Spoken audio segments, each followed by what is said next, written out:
Perhaps you have a toddler who always wants to run ahead excitedly when you're out. Or maybe you have an anxious older child who is reluctant to head through the school gates without you, no matter how much you encourage them. There's a temptation to exert our dominance to try and swiftly resolve challenges like these. After all, we're bigger, we're stronger, and we've had more life experience. But as I'm sure you've discovered, when we exert our power, our kids, always learning from us, tend to do the same.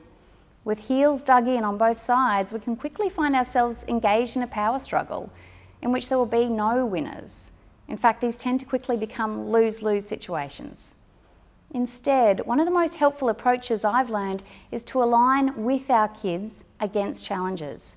Rather than lining up against your child when you're facing a problem and risking a power struggle, it's far more helpful to align yourself with your child against the problem. So it becomes the two of you facing the problem together. Let's say you're having a nightmarish time trying to get out the door with your distractible preschooler in the mornings. Sounds familiar, doesn't it?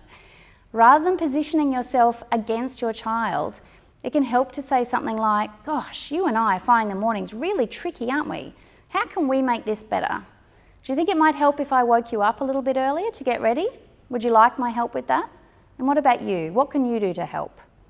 Of course, as the parent, you're still in charge, but this sort of approach makes it easier for your kids to problem solve with you and to come up with a plan that they're more likely to stick with.